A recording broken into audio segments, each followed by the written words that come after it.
in his departure statement. He spoke about how India and the United Kingdom share a comprehensive strategic partnership. He spoke about his meeting with Prime Minister Keir Starmer and how that will further enhance economic ties between the two countries. The two countries and the two prime ministers aim to promote prosperity, growth, especially job creation in both these countries, and that's what the FTA aims to do. They're also looking forward to calling on King Charles during this visit. That is an invitation that has been extended to the Prime Minister. As far as the second leg of Prime Minister Modi's visit is concerned, that's to the Maldives. On that visit, the Prime Minister said that he is going to be the guest of honor at the Maldives' 60th Independence Day, and he couldn't be happier at that invitation being extended to him. He also spoke about the 60 years of diplomatic ties that the two countries have shared, India and Maldives, of course. Talks with President Moizu are also on the cards for Prime Minister Modi. That will only add momentum to our bilateral relations, said Prime Minister Modi in his departure statement. He also spoke about advancing economic and maritime security partnership between the two countries. Remember, Maldives is extremely important strategically, diplomatically for India as well, given regional stability and security in the Indian Ocean region. Strengthening of cooperation for peace is something that the Prime Minister highlighted as well. So there are two countries that the Prime Minister is visiting, two similar sort of things on agenda, but very, very significant in its own respect. So let's start with the United Kingdom and what's on the table for the Prime Minister as far as the UK visit goes. Signing of the free trade agreement, like I pointed out, of course, is the biggest focus. The two sides had concluded these negotiations on May 6th. Discussions which had first begun back in 2022. There was a slight delay because of the COVID-19 pandemic. Eventually, those negotiations picked up pace and they were finalized earlier this year. This free trade agreement would eliminate duties on 99% of India's exports to the United Kingdom, including key sectors such as textiles, leather goods, gems and jewelry, certain auto parts and engines as well. In return, India will reduce or remove tariffs for about 90% of British products, which includes medical devices, alcoholic beverages, several alcoholic spirits like whiskey and gin, of course, are on top of the list. What else is the Prime Minister going to be speaking about during his bilateral meetings with Keir Starmer? One is, of course, the rising threat of K extremism or Khalistani extremism across the United Kingdom, especially the certain instances that we've seen in London in the recent past. India is likely to raise that issue. Foreign Secretary of India, Vikram Misri, had informed the media yesterday that the presence of Khalistani extremists is something that India takes very seriously and it will be brought to the attention of our partners in the United Kingdom. Their action needs to follow assurances. This should be a matter of concern, not just for India, but for our partners as well, is the kind of sentiment that India is hoping will work on. The extradition of several fugitives that find home in United Kingdom is also going to be discussed. That's also going to come up during these delegation level talks while Prime Minister Modi is there. Several economic offenders like Nirav Modi, like Vijay Mallya are currently in the United Kingdom in London. They've exhausted several of their legal appeals, but they are yet to be extradited. That is something that India is looking to fast track during this particular visit of Prime Minister Modi. Financial fraud is also something that we're looking at. Cross-border terrorism then, of course, is going to be of big focus because this visit of the Prime Minister comes just a couple of months after Operation Synindhur, after the Pahalgam attack and India's decisive strike against Pakistan. So that's something that India will want to get global support on. That is something that will definitely come up between the two leaders. Citing United States' tagging of the TRF front as a foreign terror organization, that's something that the Prime Minister is expected to talk about. India's campaign against cross-border terror will figure prominently during this particular visit of the Prime Minister. It is also going to be important to exchange views with the British side on how they can combat this menace, how they can fight terror unitedly. That's something that the Prime Minister hopes to do.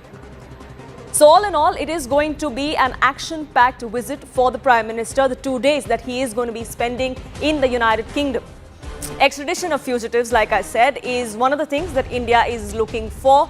So who are these economic offenders, the fugitives that India is hoping will be extradited after this visit of the Prime Minister? First, of course, is Nirav Modi. He is someone who finds refuge in the United Kingdom. He is accused of bank fraud of the PNB or the Punjab National Bank.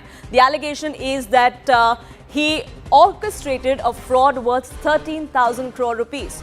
As far as his status of his cases in the United Kingdom is concerned, there are several appeals that he had put forth in the UK court. All of them have been exhausted. In fact, bail has been denied by UK courts repeatedly to him as well. Now, as far as his extradition goes, on paper, that's been approved, but it cannot be fulfilled because of some confidential impediment.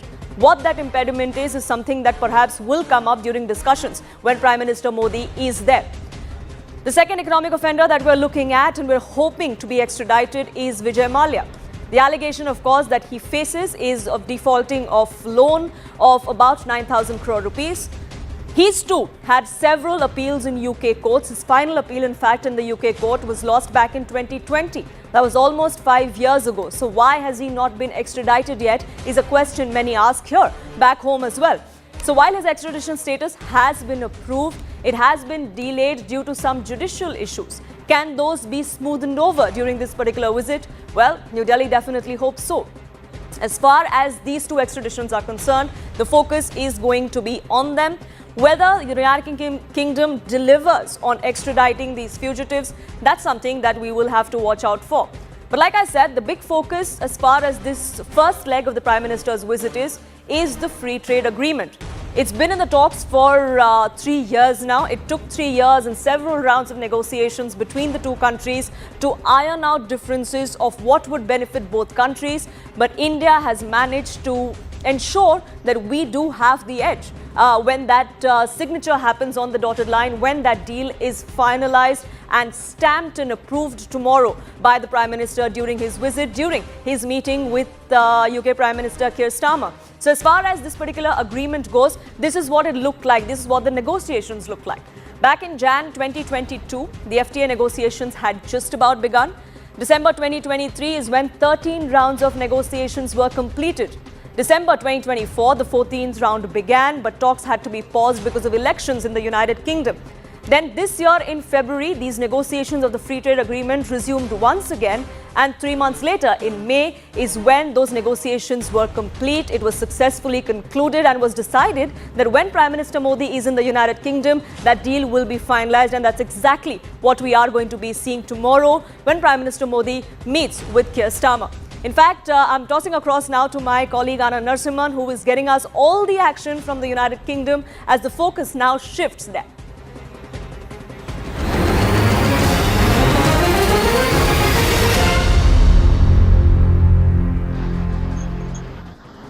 Namaste and Jai Hind to all our viewers back over in Bharat. I'm here in London and I've had a quick tour, air dashing from the airport straight to the hotel and then to this lovely place where we've got the Westminster Abbey right behind us, and a slew of guests who are now going to talk about this deal that's been the FTA, which has been in the works since 2010. Multiple prime ministers and in fact prime ministers from Australia, Tony Abbott, one of them, have been instrumental in trying to make this happen, but it started gathering speed and legs only around 2022.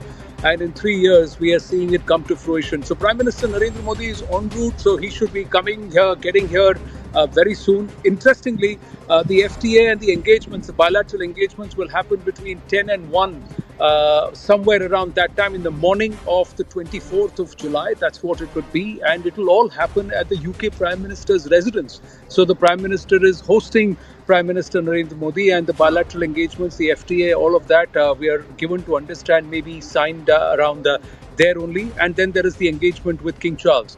But with me right now, and thank you for your patience at the outset, Avni Mishra, Editor-in-Chief, Oxford Sustainable Finance Society, with us. Dr. Vivek Kaul, surgeon and political activist. It's an old friend. I've met him in our previous trips to the United Kingdom. Sachin Nanda, Director of the ICFS, is there with us. And Dilip Punglia, co-founder and chief business officer, the Studium Group. Studium Group, yeah, and author also. So, namaste and thank you very much for your time. First up, Doc, let me ask you, what are your expectations from this trade deal? A lot. Because this trade, as you said, this trade deal has been in the offings in the last 10, 12 years. And it will basically replace EU kind of deal. So India will get preferential treatment in its manufacturing, in its market, especially the market when the tariffs are reduced to 0%. it will be a very disruptive deal for many other countries like Bangladesh, Cambodia, Vietnam, and China, because almost 30% of apparel industry is controlled by Bangladesh. So, despite all these raw materials like cotton going to and denim going from India to Bangladesh, so all these things will happen in India now, and India is in a win-win situation to get almost 30 to 40% EU and British textile group. Other thing which I am interested I was about to come to that. Is yes, medical research. Britain is very, very good in medical research, and India is very, very good in producing vaccines. To marrying both these entities, we will have ultimate kind of research work. And also, I have gone through the deal. There are 2 or 3 things I want to spend 10 seconds before others get it. We would like All India Institute of Medical Sciences and IITs to be opened in UK, which is not a part of this deal, and that is our flagship. These institutions should open in Oxford or Cambridge. That would be the best way to... You think the UK is open to medical equipment, medical devices made in Bharat, which can be brought in here? 100%. The thing is... Should the UK consider that? Should India push for that? We use Chinese products and Chinese staplers for anastomosis. The only thing... And a lot of Sialkot based ones. So they are already using Pakistani and Chinese goods in surgical instruments. India, the only thing which we have to do is that the standard has to be of very high quality. The quality assurance has to be given. And that is inbuilt, like in Germany and other places. If the company doesn't like a thing, a small zero defect, they throw it away. Right. That attitude has to be inculcated in Indian manufacturers. If small defect, the chalta hai attitude won't do. If the chalta hai, so quality has to be paramount. Quality has to be. That is something which the Prime Minister has also underlined. He always says and that. QCI has also tried to make sure that we are there in terms of quality standards. But if they meet, then is UK a market? 100%. 100%. The EU will open up for you. EU. All right. So it will be a massive market. EU Europe now is a different ballgame altogether, and since Brexit, Britain is considered. So you will have 2 big markets, and even Ireland will open up because India has instruments made in Maharashtra and Ludhiana and Jalandhar. The surgical instruments I'm talking about, they're world class. They're very good. They're making instruments, medical devices elsewhere too in Bharat, which is also making its inroads. So we'll see what happens. But Avni, what's your thought? There are a lot of perspectives when it comes to students. Visa, can they stay back, study, education, cost of education in the UK. This is big business. Indian students coming to the UK to study is big business for the education industry. But what are you looking for in this FTA? So I think it's a wonderful time for this FTA to come together. I mean, we had the Oxford Sustainable Finance Summit in the University of Oxford last week. And guess which country had a session dedicated to itself? It was India, and just India, right? I think this demonstrates that the world can no longer ignore India. When it comes to climate, finance, sustainability, economy, partnerships, even defense, India is no longer an optional player on the table, right? We're a main character to the story. And I think this partnership also shows that. As students, I think with what's happening in the US, we are hearing that Oxford received a record number of applications from all over the world, including from Indian students. And I think this is a very friendly country to be in, and but it's not friendly once you finish your education. So, well, yes. So what about that? Are you looking for some understanding from engagement there? Yes. Is that possible? I mean, UK is very particular about preserving the integrity of its domestic immigration. But what we do here in this FTA is that there's going to be what's called the DCC, the Double Contribution Convention Agreement, which means the temporary workers will not have to pay the national insurance and there'll be tax advantages.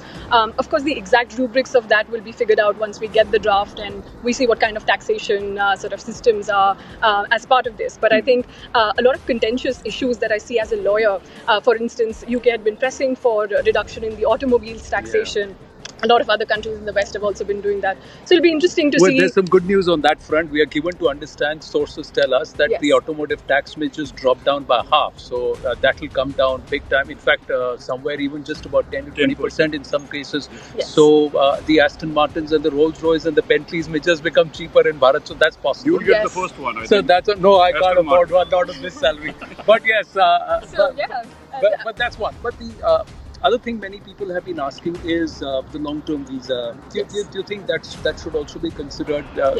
Especially under the Labour government, there's been huge conversation along with not just the illegal immigrants, but the legal immigrants also Yes. getting into the act, and not 5 years but 10 years, and, Yes. and those considerations from an Indian perspective and those who are coming here, skilled workers, Yes. does that become a key one? Absolutely. I mean, given the volatility in international markets and the recruitment space now, the UK government also came out with a policy paper last month that said the short-term work visa is going to now be reduced from 24 months. Right. So we are dealing with challenges of that kind, and I think the government needs to come out with more comprehensive sort of measures to allay fears of students who are planning to come in. But I think some of these measures will, the FTA coming in will open job possibilities, and we're looking at about 500,000 people being involved on either side by the UK and India in each other's countries. So I think with some of these measures, that's right. So I'm going to Karma is an old connection. So Karma is also, so I'm making new connections this time and also refreshing some old connections here,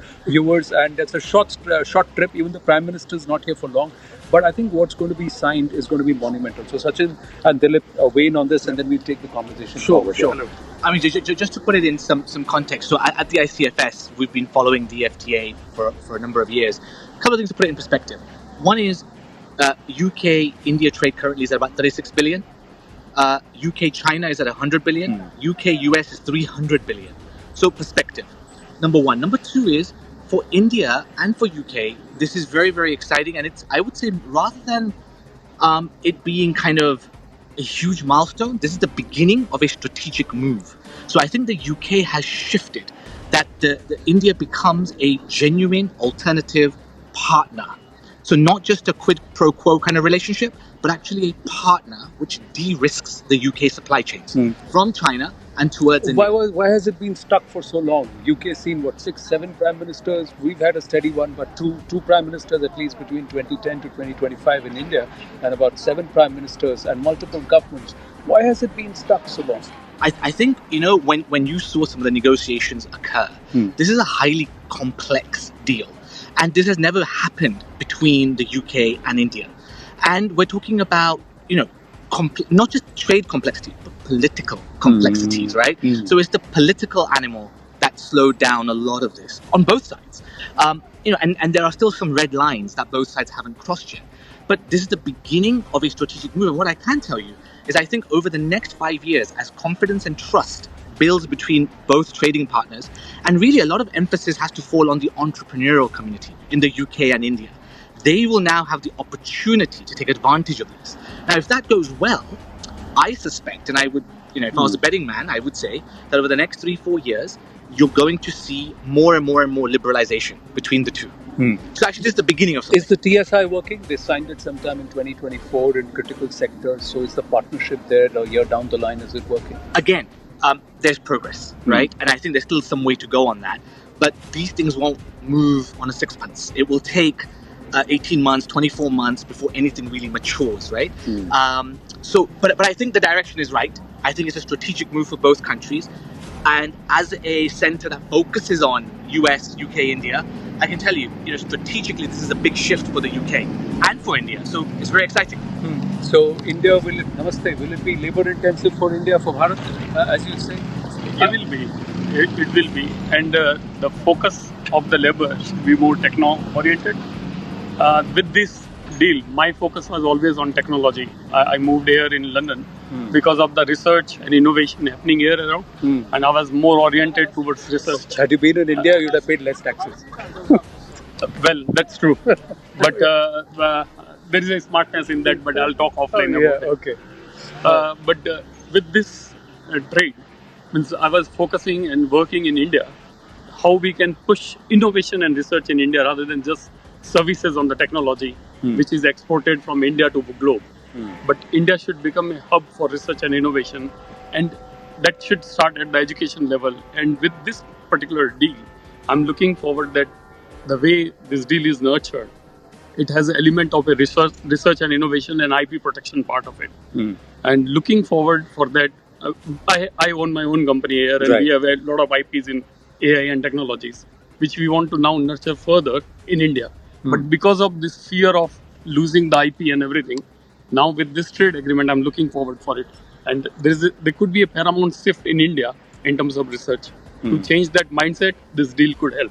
This will go right. Interestingly, viewers, the numbers actually point to the fact that Indian entrepreneurs or Indian businesses in the UK are generating more wealth, while UK businesses in Bharat are generating more jobs. So the value-wise turnover is higher what Indian entrepreneurs are generating here, but volume-wise in terms of labor-intensive, and that's what we are going to look at. But what about the agriculture sector? Have we? Let me talk about tech with you. Artificial intelligence is a challenge. Research is a challenge. So quickly on that vein, Dilip, and then I'll get the others to talk about agriculture and some of the sectors where Bharat is a little conservative and they want to protect those sectors. Yeah. So when it comes to tech, as mentioned by Dr. Vivek, about the healthcare, about the agriculture tech, UK is a lot ahead and advanced. And because they have an advancement of partnership with the US and Europe, which is helping them. But with this trade agreement, even I am now starting a tech research with the Indian scientists of agriculture and health to innovate using the AI. That how we can fit in. For example, you got your body, Right. and you got few operations. I can create a digital version of your body and carry Right. your medical record with you. Correct. To ensure that you get better treatment whenever you are moving around, as Right. you are a global person. Right. So that kind of innovation required part of the AI and futuristic work. And India can play a big role because India talent is amazing. We have a few interns from India working, and they work at par than any research and innovator here as a scientist in the UK. So, but it was never nurtured in India, and which is the push of Prime Minister.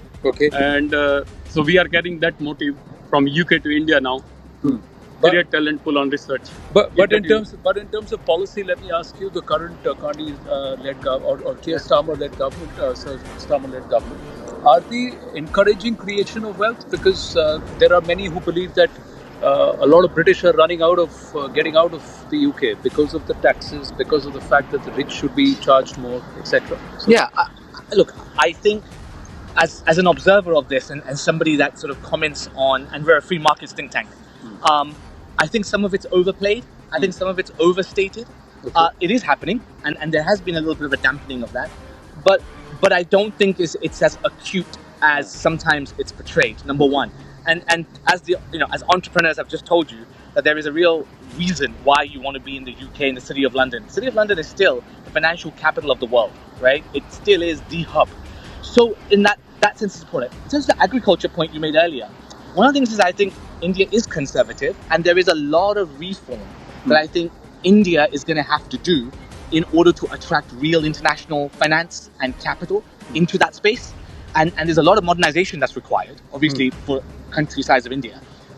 But it needs some serious policy re-engineering on the Indian side before the capital from here will begin to flood in. But I think it would flood in. Yeah, but there I think one of the concerns has been GM crops. The agriculture sector, they want to open dairy, and that's been an issue. If it will come here, I'll stand between so then I can swing the mic left and right. I'll be here. Let me stay here. Okay, so Dilip, your thoughts on that, and then I'll bring you on. There are 2-3 things. One about farming. Let aside the rules of what India wants. They grow, vegetables in this country come as far from Chile. Yesterday I had a cucumber and avocado from Chile, which is much further to India. India has the greatest advantage geographically, being closest to UK.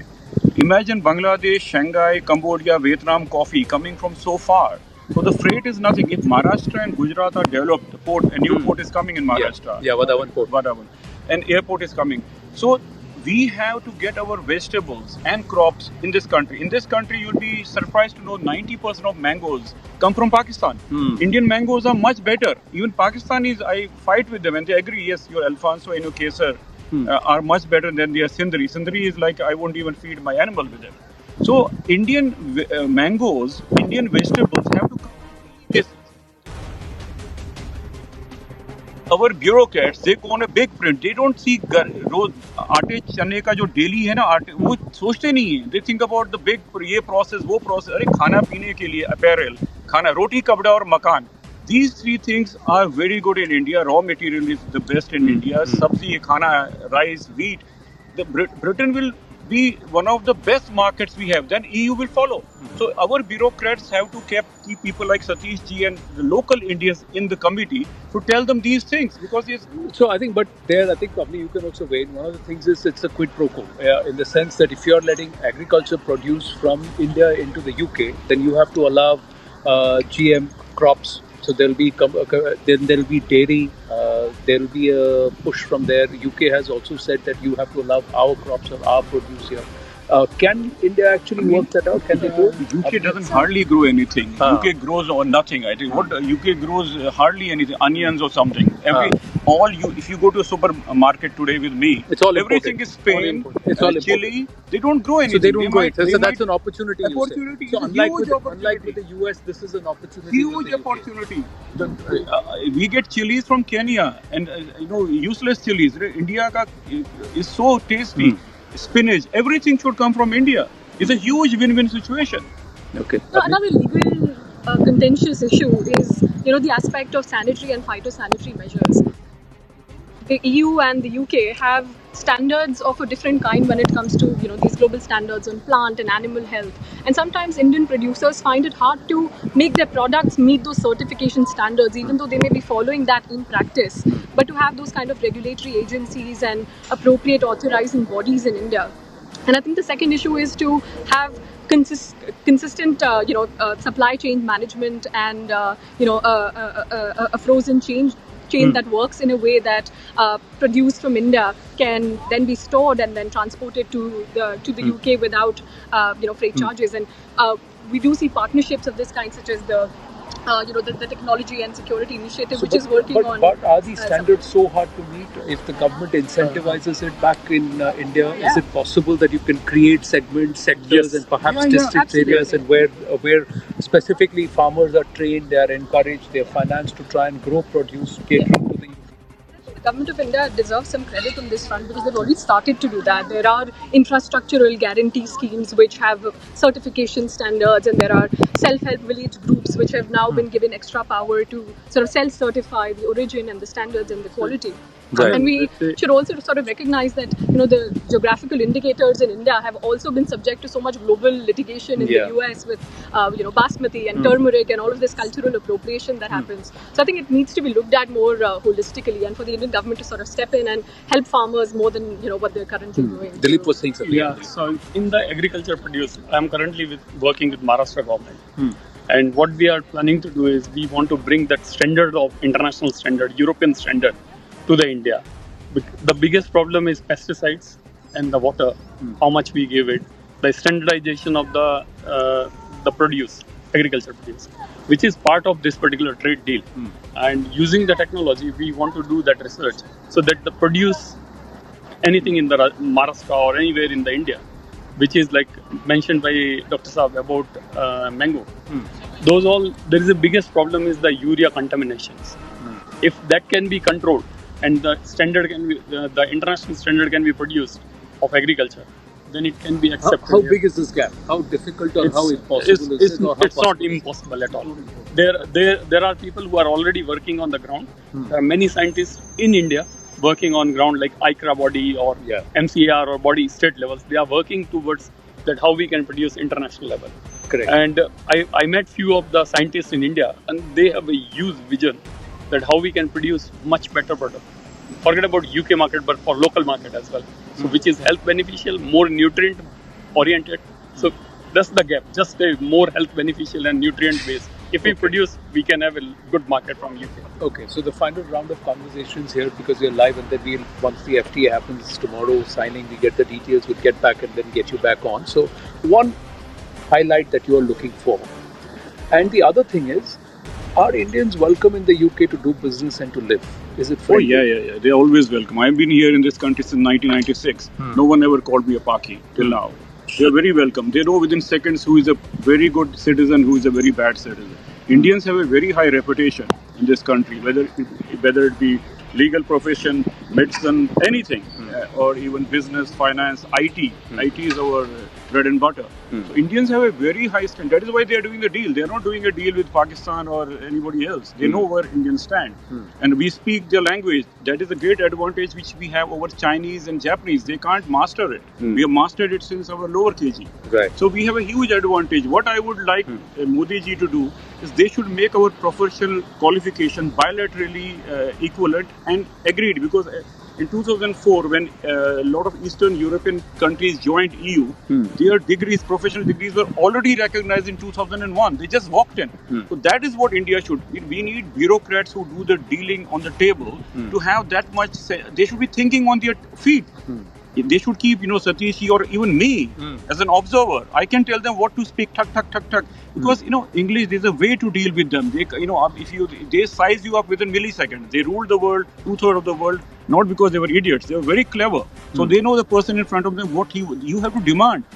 They should see the selfishness in you for your country. Once they see the selfishness, they like it. It's a positive point for them. We have to demand, like even in defense, there are so many good. They have dismantled DRDO. British DRDO was dismantled. There's one called Connecticut, which is one of the best defense organizations in the world, which is Britain. So our DRDO, like General Bakshi, can head it. The two-thing consortium, and we will have one of the best armed missile system in the whole world, which is being currently given to Israel and Ukraine. So it needs, people like Bakshi Saab and all who can talk, who know exactly what to speak.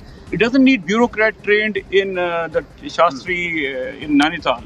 It needs people who are technocrats, who know what they are dealing. How will a IAS fellow talk about surgical instruments? He would have never seen one. This is the problem with India. We need lateral entry into these departments so that people like him, like her, should be in So you're saying inclusion of domain experts, but I think that's also happened in terms of think tank. Now the point is that there will always be this opinion which domain expert is the right one and which one is not, and which bureaucrat should be talking to her and who should not. Exactly. So everybody is entitled to their point of view, viewers, but the point is that there have to be think tanks. There have to be people there will be active advocacy that will happen. There are steps that are being taken. Abhi, your thoughts? What is the one big highlight that you're looking for, which you think would be the big fillip for both UK and India in this one highlight? So we've been hearing that there'll be zero duty on all apparel. And I think as someone interested in history and as a lawyer, my mind goes back to 1800s when the Calico Act was imposed on India, and Indian textiles were subject to extremely heavy tariffs when they came to Britain, and British goods had flooded the Indian markets and they crippled our handicraft and textile industry. So cut to 2025, it was a wonderful moment for me to be in Oxford, to be in the UK. So the cycle is reversing. Yes, to be witnessing the fact that we're no longer just a crown jewel in the empire, as the controversial Winston Churchill said, and we're an equal participant and we are an equal voice. Oh, that brings me to the other question. Kohinoor wapas de rahe hain ki nahi de rahe? Well, I wish.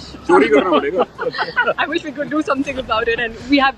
I'm the vice president of the Oxford India Society, and we've discussed this over and over again as to if there's anything we could do about it, and I'd love to hear your thoughts on that. No, it's all about the two nations, what they want to do, but they've reduced the size of the Kohinoor so much that they've cut it so much. Either you wear it or you give it back to us, and we'll do something about it. We'll preserve it better. So that's the opinion. But in terms of education systems, in terms of narratives on campus, in terms of Oxford was infamous for a lot of things which happened in the last 4-5 years post-COVID also. Yes. So are those things changing?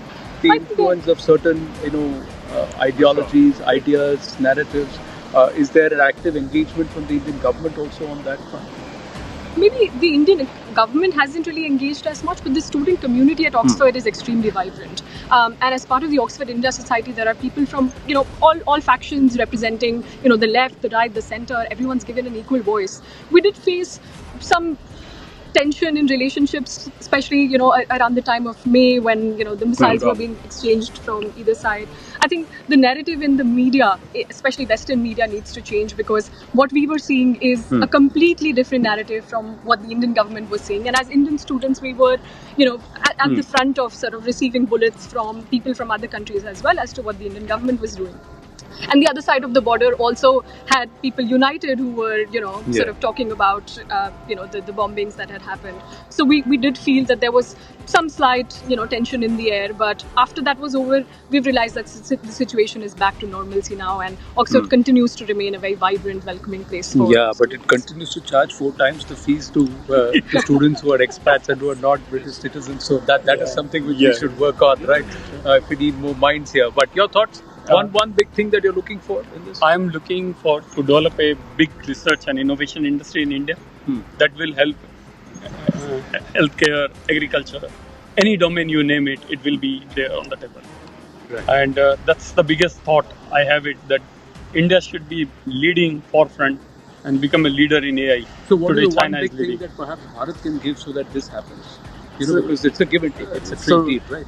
Bharat can stop brain drain, and they can give a facility that how research and innovation, which is now with this FTA, is there. So this can be nurtured further with the cutting the less red tape now. Red tape require a minimal red tape there in India, and with that help, I think the students can be there in India rather than traveling all the way to Oxford and Cambridge. Right. We can have IITs there which can do more research and innovation. Okay, so now what I'm going to do is our guests are there. If they have time, I'm going to request them to stay on. But Pandit Satish Sharma, I'm going to ask him to join since Dr. Sabi took his name. And Vikram Banerjee is also there. So I'm going to ask Vikram also to join because we're going to now broad-base this whole conversation.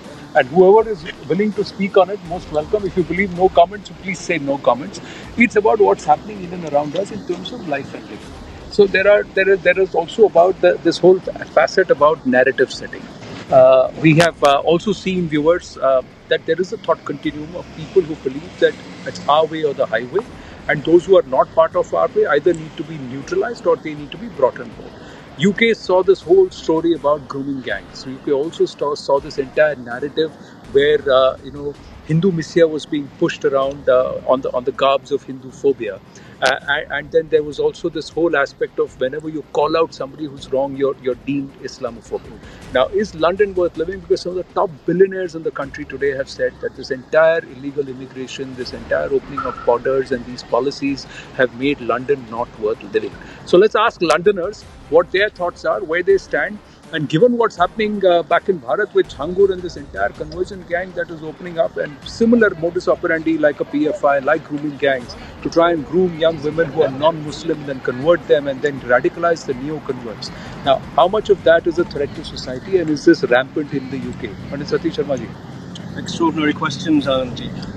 I'm going to add a slightly more pessimistic tone to this, since everybody has been so ebullient.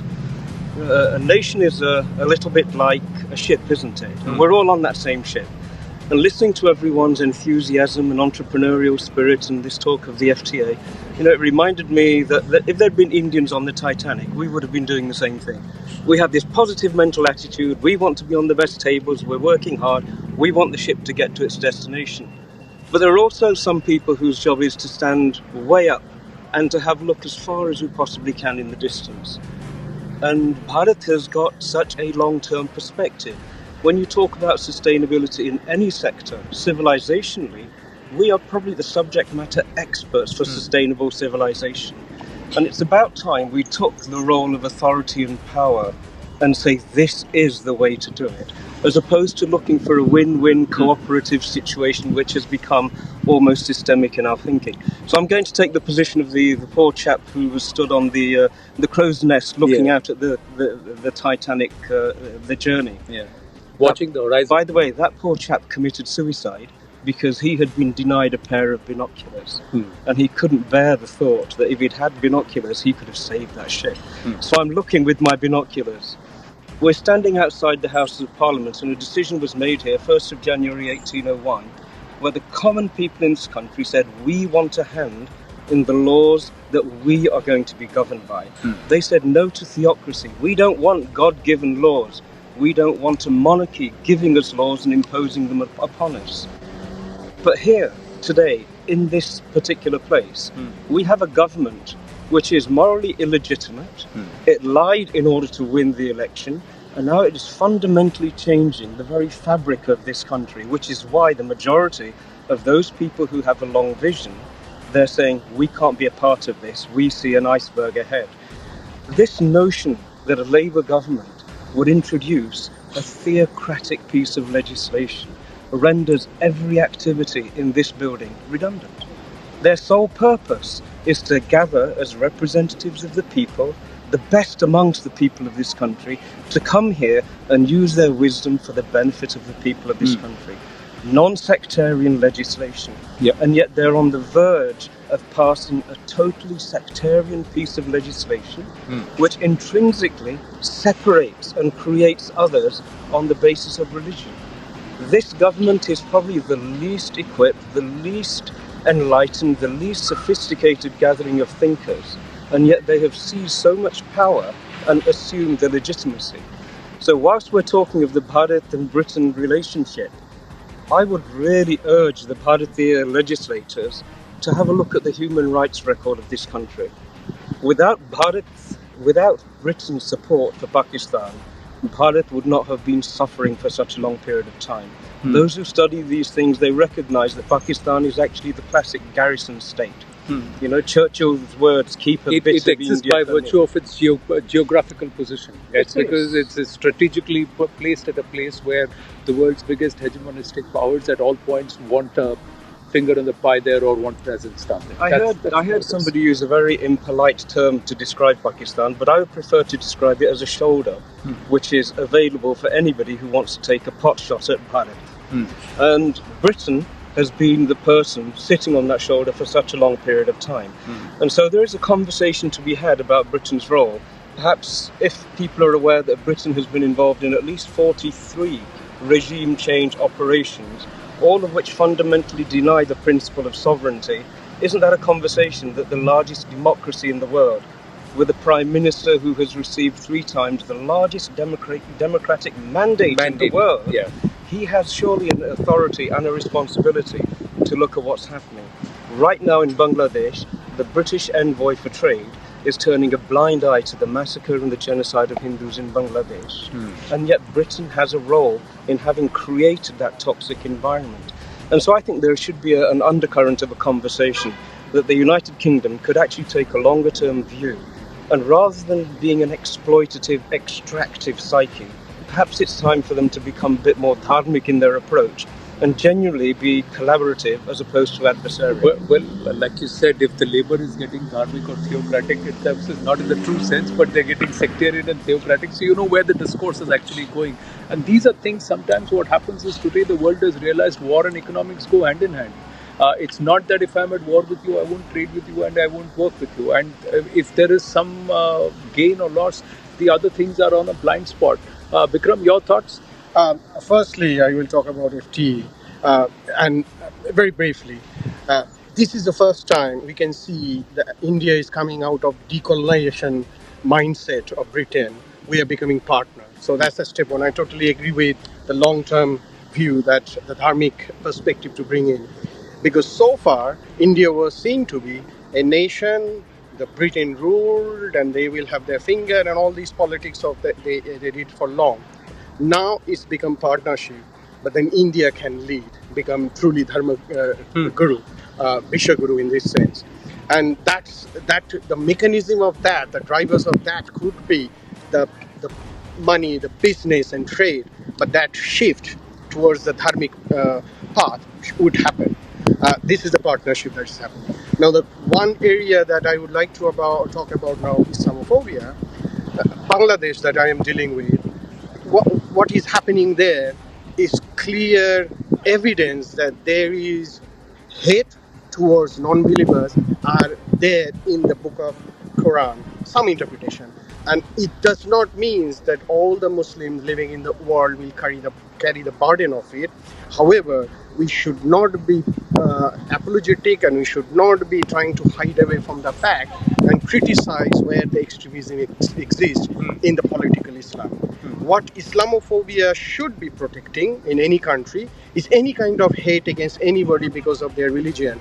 And we have seen in the Leicester violence against the temple, etc., the Hindus are being targeted. So in this country, we have a hate law. If with ambit of the hate law to be expanded and codified, make it more clear, is okay, but we do not need a law for a particular religion. Whereas there is a Hindu but Britain Hindu doesn't even define a Hindu. That's Correct true. me if I'm wrong. There's no definition of a Hindu in British law. So how do you create a definition for Hindu Muslim? Now, us have to ask, because for us Hindu is a way of life. It's not a religion. It's a way of life, and it's a sociological, societal way of life. So that's it. Where's Adit? Adit, come. Adit is also joining us. Adit Kothari of the Indian Society is with us. Good to have you with us. So we just expanded the group here, viewers, just to have a larger conversation about which way is London moving, which way is the UK moving, and in the larger perspective, is this a place where people want to come and live and do business, or are there people who want to do business here but not live here anymore? So that's where it is. But that's the whole thing. So how are lawmakers going to even understand this? And clearly, you understand that the number of the Indian diaspora is far greater than the Pakistani diaspora, any other diaspora. Why has the Indian diaspora not articulated this with the policymakers? So the Indian diaspora is 2%, and we contribute 8% of the GDP. So we have 4 times of our population. So then all the laws should be tailored, dictated by the Indian diaspora, because the diaspora is contributing the wealth. But that's not happening. Anandji, you're older than me, I suppose, by one day. You're very kind. There was never a time when I didn't exist, but that's for a conversation a different day. So, Anand, the problem with the whole thing is there is a plan to this jihadis. They are not like Hindus. Hindus go to a place, live in an area which is full of whites. We interact with them, and they are nice to us. These guys who come, these jihadis, they go, and there is a thing called, if you have heard, called white flight. They go to an area, well, in Manchester. If you go to you should go to Birmingham. It's like Pakistan. It's like Pindi. You have markas, you have madrasas and all that. They go there. They're very aggressive. The white people have a flight. They leave the city. So when they leave the city becomes Islamic because of these jihadis. So northern towns, many of them have been jihadified because of this reason. There's a white flight. It's a known thing. Yeah. And even where you are standing here, do you know which is the second most spoken language in Zone 1 London? Can you guess? Punjabi? No, it's Arabic. Arabic. Okay. So Arabic is, after English, Arabic is the number second official language of this place where London, where this mother of all parliament says. Is because when they come to a place, they start being aggressive. And when you say, why are you aggressive, they hide under Islamophobia. Islamophobia is nothing but a gagging order to their criticism. It should be Islamofactism, that we should be talking about the fact. And I want, through you and through all these government, there should be an open conference about Islamophobia and Islamofactism, because we need to answer them the questions that, as he said, the chapter and verse where it tells. I'm not even getting into the chapter verse. Okay, that's a theological argument. But what I'm asking you, Adit, is that if 2% of the Indian diaspora contributes to 8% of the nation's GDP, then you should have a strong political voice. There should be a strong political advocacy and lobby. Hindus should not be worried about their temples being attacked, but nobody should dare touch them. There should be no conversation around Hindu phobia. There should be only Hindu misia that's described. The Hindu society itself has not been defined here as per the UK law. So, is there not a problem with the diaspora also? The diaspora also has to take some blame. There is significantly a problem with the diaspora. The reason why is because we are ideal and model citizens or immigrants in the society. We come, we integrate with the host population, and we do not create problems for them. And that's the way we basically conduct ourselves. Generally, the Indian diaspora works in a very mercantile manner, there is nothing wrong with that. Say for example, somebody is working in the services would typically cast their vote for the Labour government. Somebody who's working in the financial services would typically cast their vote for the Conservatives. And that is how we basically conduct ourselves politically. We do not consolidate as a political vote bank to basically play hostage politics with the political government, which the one particular group has been able to. Them, they have been able to galvanize themselves and ensure that 100 out of the 600 constituencies in Britain, here's the here's their politics. So then why is it that this is not something that's happened? If there were grooming gangs happening around in the vicinity of the neighborhood, why is it that the Indian diaspora did not raise its voice against it? Or is the Indian diaspora also so busy making money that they don't care about the rest? If mera kaam ho gaya, to fir baki chhod do. True, it's more about the latter. It's more about the latter. It's more about the latter. We did raise it. I was one of the few guys 3-4 years ago. I used to fill my petrol, race after this Prime Minister. Rishi Sunak knows me as Vivek. I used to tell him, you have got a grooming gang and child sexual exploitation. Why don't you even name the countries they're coming from? So, and I also asked them, what are you doing? Why are they getting few years in the jail? So when I ask this question, the problem with the local population is they do not ask this question because they will be perceived as racist. So I asked them in major big halls where there are a lot of white people. They were not asking. When I was asking, they were all rushing to me saying, thank you for asking this question. But the thing is, people like Bob Blackman are asking these questions. They are not seen as racist. When people start asking these questions, Bob is an did you exception. face this differentiation because you're a Hindu and they look at you from a Hindu or a Muslim and a non-Muslim person? Hindu, Jews are looked at separately, irrespective of what your nationality is, whichever country you are. Well, I've only lived in Oxford so far, so I can speak about the culture at Oxford, which is very welcoming. When the India-Pakistan conflict had happened, which happened as a result of, this terrorist attack that Pakistan was responsible for, the narrative that became, the united voice over there, sadly, had become that India was the first aggressor because there was attack by Pakistan in Kashmir, even though people were targeted on the basis of their religion, right? And the government had not sort of, released a footage in that sense. So it's just that as Hindus, we found ourselves sort of justifying our government stance at that point.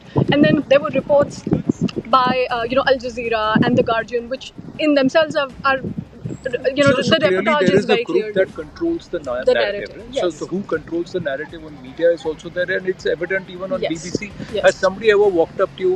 Have you ever walked up to anybody and said, "Why don't you become a Hindu?" But have you had people who walked up and said, "Why don't you think of a religion beyond Hinduism?" Yes. Huh? I Yeah, think that's the happened, right? fundamental precept that we've grown up with are values of humility, of moderation, of secularism, and we've grown with this culture that Hinduism is the most tolerant Sanatan Dharma in the world, right? We've been taught to be passionate and kind towards other people. But all our deities have Ayudha in their hands. So they have a chakra and a gada along with the lotus and the Gita or the Vedas. So Yes. Is that forgotten? Is that lost? Why is that not happening? That aggression not being shown? Coming to I think it's more about how we've been sanitized over the years. We've been conditioned to behave in a certain way, and that's due to our polity, our academicians who have made us forget our own history to a certain degree. Say for example, we take our own history books, the NCERT history books that is taught in India.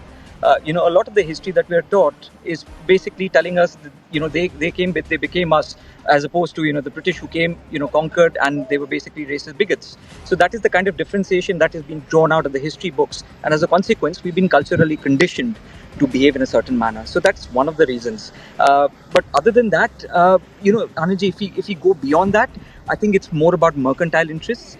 Every Indian is basically battling for themselves. They're concerned about their jobs. They're concerned about their visa securities, and which is why they do not behave as a collective society. So there is no collective unison. Nobody wants to act in a collective manner to basically ensure that the collective society is protected. So put your head down, do your work. Satyajit, coming to you for the last comment. I just want to contradict here. The collectiveness which is being driven by for Islam is from madrasa and societies of their religion places, but our religion places taught us to be a secular. Wherever you go in any temple and all, they just talk about how to looking internally rather than looking outward, and that's how this is the key point which is driving us to be not much mercantile. I think in last 5-10 years, many of the diaspora came together here in London to put their point together. So Islamophobic, this whole... So that organization has come only when it came to the existence. जब अपने पे बनाई तब then people came through. But is that changing? Is that not changing? Because then there's no point blaming anybody else outside. The diaspora itself is not doing Very its bit. few people realise that there is a very dharmic person whose statue is outside the House of Commons, Oliver Cromwell. He stormed this place because it was full of people who were corrupt, who were inflicting violence and injustice on the people. And he gave them an order that unless you leave this building, I will slaughter you. Right? And this is the issue. We have got a polity and a government and a political class who have detached themselves from the average. That we have 2% this and 8% GDP and so on and so forth. This political class do not have an allegiance to the daughters of their own indigenous families, do you really think we're going to get a benefit in lobbying them and saying, listen to us and our No. So in news? that It's not case, going to then it's the 8% contribution that was come to, because for every politician at the end of the day, political advocacy is where it will come to, because it is the people who voted them in the first place. And the Conservatives have to do a better job of running government. I've run out of time. We'll keep these conversations going. There's more coming through from London, but for the moment, namaste. Thank you so much. Namaste, everyone. Thank you. Thank you. We want to take pictures. Jai Hind. Jai Hind.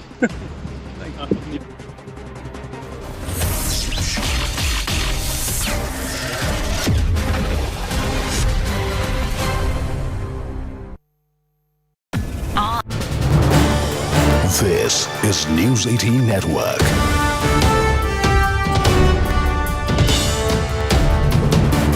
India's largest news network. 16-hour debate on Operation Synindhur has been scheduled for next week in the Parliament. This was announced by the Business Advisory Committee after strong demands from the opposition. But Rahul Gandhi continues to question Prime Minister Modi on his silence, particularly on the mediation that has been claimed as coming from America, as has been made in several claims by the President of the United States.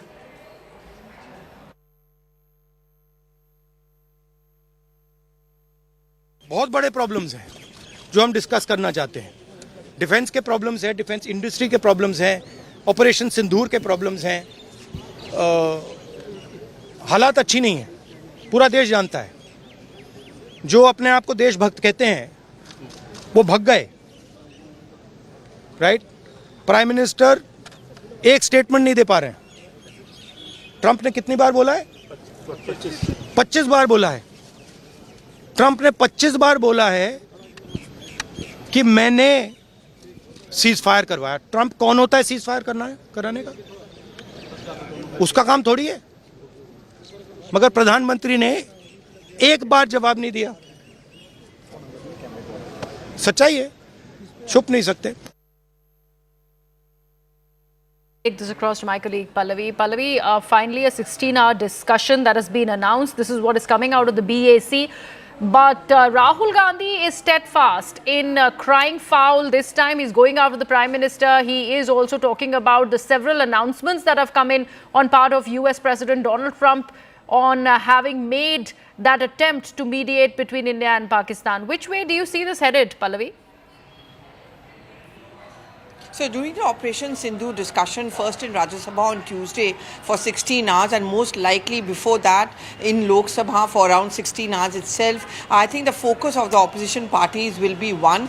Why is it that constantly the American president keeps on staking claim as far as brokering a ceasefire is concerned, and we want the Prime Minister to respond to it. So far, no clarity coming in from the government whether the Prime Minister will be able to be present there or whether he is actually going to be responding. So that is one point over here. The second point that they are raising is that where are the terrorists? Where are they missing? Why have they not yet been nabbed? This is going to be the frontal attack coming in from the opposition towards the government.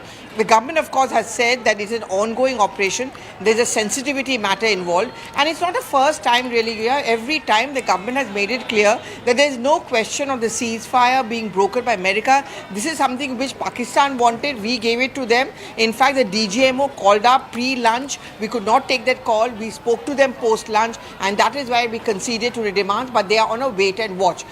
Both the sides clearly will not accept each other's debate, but finally, next week is when you're going to see the discussion take place on post-Operation Synindhur developments. The fact that it has been decided that this debate is going to happen, it is going to continue through these several hours. By that time, I believe the Prime Minister is also going to get back. Would we see and can we expect the Prime Minister to speak on the floor of the House? And that question, I'd like to take this to Arunima, who's also with us on the broadcast. Arunima, if you could have heard that question. So as far as the Prime Minister, I beg your pardon, Prime Minister responding to opposition is concerned, that is one demand from the Congress party on which they have been unflinching. So far, the indications of the government is that Raksha Mantri Rajnath Singh is going to respond to the debate on Operation Synindhur. That is what, we got an indication when he actually stood up in Lok Sabha also on day one of the monsoon session, and also made that point that I am willing, all government is willing to look at all your demands and discuss everything, let the House function. Prime Minister coming and answering the Congress is demanding, because they say this is the precedent. When 1962 war happened, it was Jawaharlal Nehru who took the House into confidence. Indira Gandhi did the same after 1971 when Bangladesh was created. And Atal Bihari Vajpayee, a Prime Minister who belonged to Bharatiya Janata Party, he too spoke up when Kargil happened. So why should there be a departure from convention is what the Congress is saying. But the government so far, every time there has been a demand that the Prime Minister speaks out, their stance has been that Prime Minister will speak when he has to, but it will not be by using the adjournment motion as a blackmail tool by the opposition. You can't really force the Prime Minister to act on your whims and fancies, because when he speaks up, you do not show him the courtesy of sitting down and listening to everything that he has to say. Right, absolutely. Thank you so much for that. This is News 18 Network.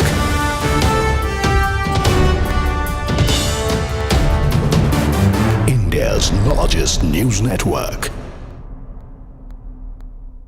16-hour debate on Operation Synindhur has been scheduled for next week in the Parliament. This was announced by the Business Advisory.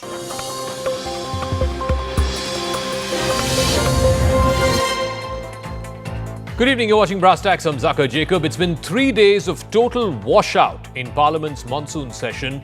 Either it is on the Bihar SIR issue, the special intensive review of the electoral rolls, or it's on Operation Synindhur. The opposition has been asking for days that there should be a discussion on Operation Synindhur. The government has finally conceded, allocating 16 hours each in the Lok Sabha and in the Rajya Sabha. And now, of course, this other latest issue, which is the resignation of former Vice President Jagdeep